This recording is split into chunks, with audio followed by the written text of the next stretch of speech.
This whole situation is a big roller coaster, so please bear with me. I, female 50, have a daughter, Maya, 27, with my husband, 50s. Maya got pregnant with our first grandchild, Jake, tween boy, when she was only 17. The father remained involved, and my husband and I spent a lot of time looking after the little one so that Maya could focus on school. Maya had another baby when she was 19, our second grandchild, Noah, pre-tween male. Shortly after Noah was born, the father of both kids stopped being involved and he moved to another part of the country. However, he did pay child support. Up until around 3 years ago, Maya lived with us rent-free. My husband and I looked after the kids a lot, and we were the ones taking them to school and cooking them dinner. We understood that Maya didn't have the financial means to move out, but it was very frustrating, and we felt that Maya wasn't taking responsibility. So 3 years ago, Maya started online dating this wealthy man who was in his 40s. She told us that she's in love with him and gonna move to the other side of the country to move in with him, but that she can't take the kids with her because he doesn't like children. My husband and I told her that this situation was absolutely insane and that she couldn't be serious. Maya started crying and begging us to let her sign custody over to us so that she could live her dream and not be, quote, shackled down.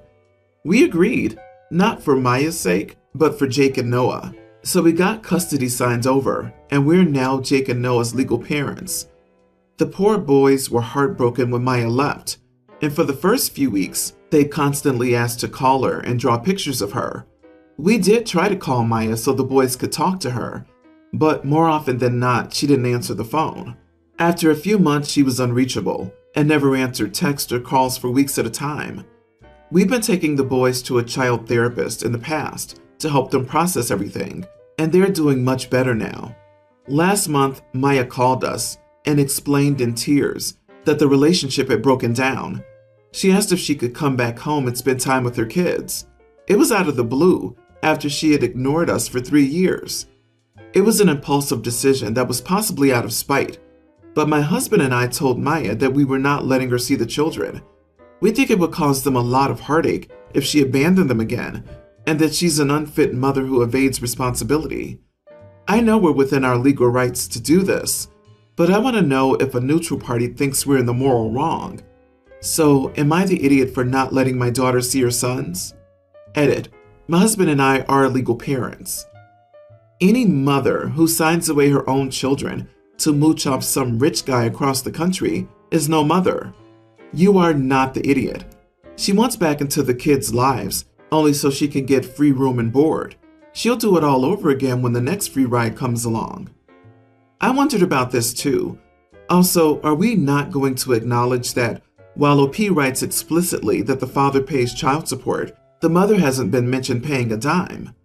Glad you had fun with your sugar daddy, but you owe 3 years of child support. You don't get a pass because your parents are raising them. They didn't adopt those kids, even if they have full custody. She's still legally their mother, and she owes her parents tens of thousands in support payments. If she signed her rights away, she most likely isn't required to pay child support. OP, your adult daughter made a choice. Now she has to live with the consequences. You are the mother to those boys. Your husband is dad. You're correct.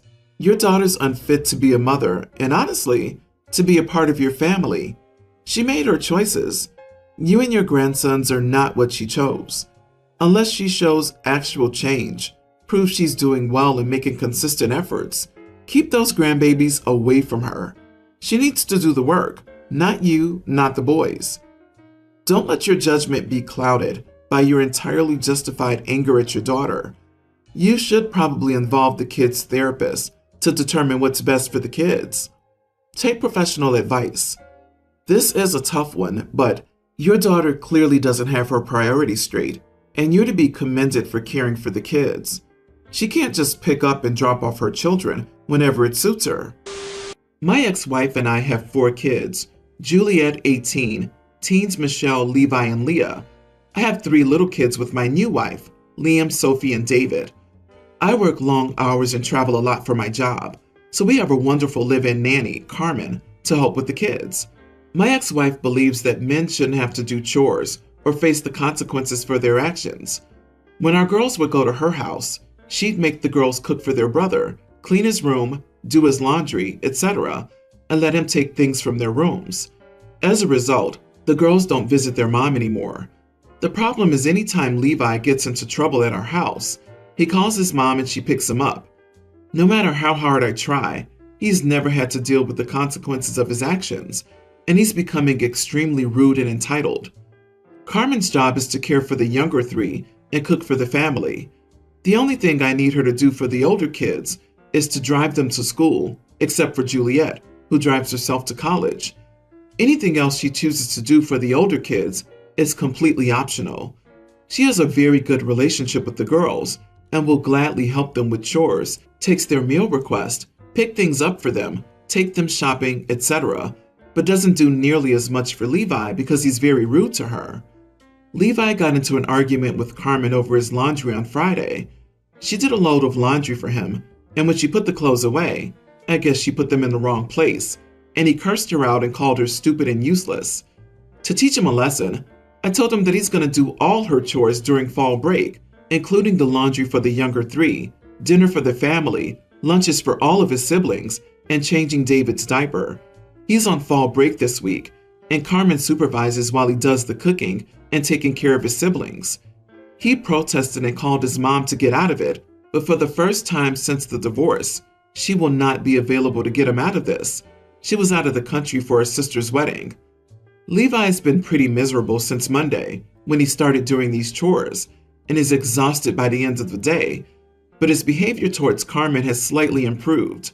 Of course, my ex-wife thinks I'm being cruel to him and making him, quote, work like a slave during his break, but he needs to learn his lesson. Am I the idiot? Not the idiot. It astonishes me that your ex-wife's way of thinking men should not help around the house and wait on hands and foot still exists. Your ex is not doing your son any favors at all. If anything, she's stealing valuable life skills from him every time she gives in to him. Yeah, when I was a teen, I thought my parents were cruel, making me do things I didn't like. It took me some growing up before I thanked them for all the, quote, cruel things they did to me to teach me a lesson. Good on you for doing the dirty work to help your son become a better human in the long run. That boy needed to learn that lesson somehow. I can't believe that his mother is coddling him and Cinderellaing his sisters simultaneously. What is he supposed to do when he gets older and moves out on his own if he's never ever learned or been made to do chores? Bachelors are men and do not reside in their filth, usually, hopefully. Equality among siblings is also essential to not breed resentment, so don't feel sorry for him. Let him learn to work. I live in a house with 2 other people. We're all 21. It's around 75 degrees Fahrenheit outside, so our thermostat has been around 69 to 74, depending on the day. One of my roommates, Sandra, has been steadily increasing the temperature daily. I come home to it being at 78 degrees, then 80 degrees, then 85 degrees, and today it was set to 90 degrees. When she set it to 80, I texted her and asked if she could keep the house at a comfortable temperature because it was getting really hot. She didn't answer. When she set it to 90, I asked her in person if she could please stop turning it up so high because our house was literally a sauna at this point.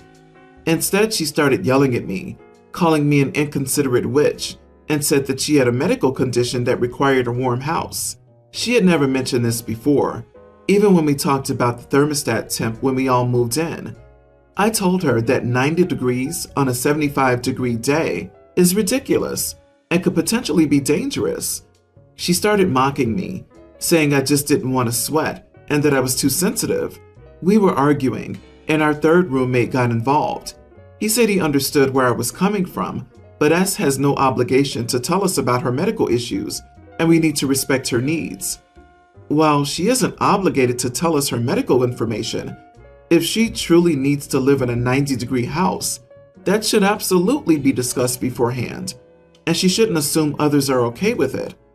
Eventually, we agreed to keep the temp between 70 to 75. Things are really tense now. Sandra thinks I'm an idiot, and the other roommate thinks I'm being inconsiderate. I feel like I'm going insane. Am I the idiot for not accommodating my roommate's medical need for a hot house? Not the idiot. Is your roommate the devil? There's your answer. I don't think the roommate can let anyone live in peace with her. Kick her butt out. If this is such an issue, she should cough up the dough to live by herself and foot her own energy bill. Suggest your roommate buy a portable space heater, and you can buy a floor fan or window AC for your bedrooms if the situation worsens. While someone does not have to disclose any medical information to anyone else, if they expect someone to adapt to a said disability, they are fully expected to disclose that before moving in. For now, OP plans to move out. This clearly isn't a long-term livable place for you if they try crap like this. Agree. It's the same if you're allergic to something and choose not to disclose it. Then you can't get mad if other people bring it into the house. Medical conditions should be discussed on a need-to-know basis, and if the roommate needs a higher temperature, then she needs to tell the people living with her. I did a Google search of medical conditions that require high heat, and all the results pertain to heat stroke, stress, exhaustion, how to treat them, and how to avoid them. Honestly, I'm calling BS on this supposed medical condition. Put on some extra clothes. Actually, OP, have you considered at-home nudity, given how hot it is in the house? People can always put on more clothes and blankets, but you can't be sweating like pigs with the heat on. I'm always on board with trying to be considerate of others' needs. However, 90 degrees indefinitely is an unreasonable ask. I'm shocked your other roommate isn't with you on this. Update. I'm moving out. This, combined with other incidents, pushed me over the edge of being able to live with her. I'm staying with a friend while figuring out my next move. Thank you all so much for helping me realize that I'm not crazy. And those were insane living conditions. My husband, 36, and I, 34 male, have been married for 5 years, together for 10. We have a preschool boy of our own, and my husband has a son, Paul, teen, from a previous relationship. For most of his life, Paul has lived with his mom and only visited us once a month due to his mom's job. He moved in with us 2 years ago. Paul has had a condition since he was a little child that makes him deaf. His condition is gradually getting worse. He can still hear and have a conversation wearing a particular headphone that helps him improve his hearing. Still, he's expressed that wearing a headphone all the time makes him uncomfortable, and he's become more proud of his condition and wants to embrace it. He learned sign language to empower himself. To be honest, as he didn't live with us, I wasn't interested in this. But this all changed when he moved in with us. I saw him interacting with some friends with sign language and asked him to teach me to make him feel accepted and comfortable. He was so excited to teach me, and even if he could talk and hear, with the headphones' help, we used it as a form of communication between us. My husband doesn't like sign language. He says that since Paul has a headphone, he should make an effort. I grew up in a monolingual house, but hubby grew up in a bilingual house, and he's told me that he was taught that speaking a language in a room where at least one person doesn't is disrespectful. So he thinks that Paul and I talking in sign language is disrespectful because he doesn't and feels excluded. We were watching a movie yesterday, so Paul started talking to me in sign language about some characters. Thus, my husband got mad at both of us for making him feel excluded and found it disrespectful because he doesn't speak the language. So I told him to learn it, and my stepson and I kept talking in sign language. He said that I make him look like a bad father for speaking the language while he doesn't. He then left the living room and went to our bedroom. He hasn't talked to us yet beyond the bare minimum. Paul thinks we were some idiots, and he says he knows where his dad is coming from since he knows what it feels like to be excluded, and Paul hasn't tried sign language with me today. Am I the idiot? I'm sorry you learned sign language for this kid, but his bio dad hasn't? Wow, not the idiot, OP. That's borderline abusive, and it's ableist. His analogy about language doesn't apply because it's a disability, not just a different language. He needs to take some classes so he can properly communicate with his son and stop trying to force him to communicate in a way he doesn't prefer. Doesn't like sign language? What in the name of all ableist BS did I just read? Oh my God, I just reread. And the young man is his own son? I just can't. Ableist and abusive? What a winning combo. It's heartbreaking that his own father won't even consider trying to learn his language. You sound like a great stepmother, making him feel loved and accepted. I would have a serious conversation with your husband. Also, you're not living in a bilingual house. It's disrespectful not to learn the only language Paul will hear in a few years. Many deaf people or hard of hearing people don't like to wear equipment to hear better. When you're a parent, it's your role to accommodate your own child's disability, not the other way around. My wife has a lot of issues with my family, mainly my mom. I've confronted my mom about multiple problematic behaviors towards my wife. I've put consequences in place and limited contact as necessary. My wife even told our therapist that I'd done a great job. Now my issue is that I feel my wife sets too many boundaries, and at this point it's just nitpicking. Recently we spent some time with my family, and after, my wife approached me and asked if I noticed that my mom recoiled every time I got near her. I had not noticed. I know she's no longer comfortable with affection from me, and I respect that, and she won't choose to sit next to me at the table, but I'm not sure she's recoiling. She also claims my mom recoils with her and will physically move away from her. My wife asked me to confront her, as she felt it could set an unhealthy precedent for our kids.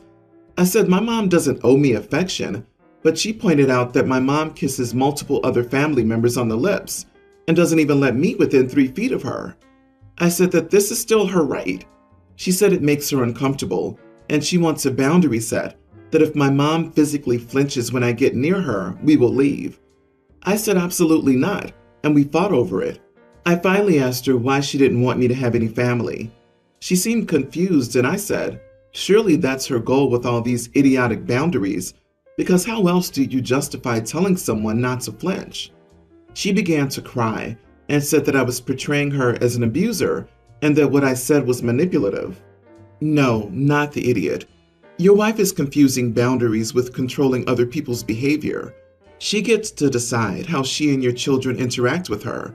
She does not get to choose how your mother interacts or reacts to you. She doesn't get to control how your mother feels.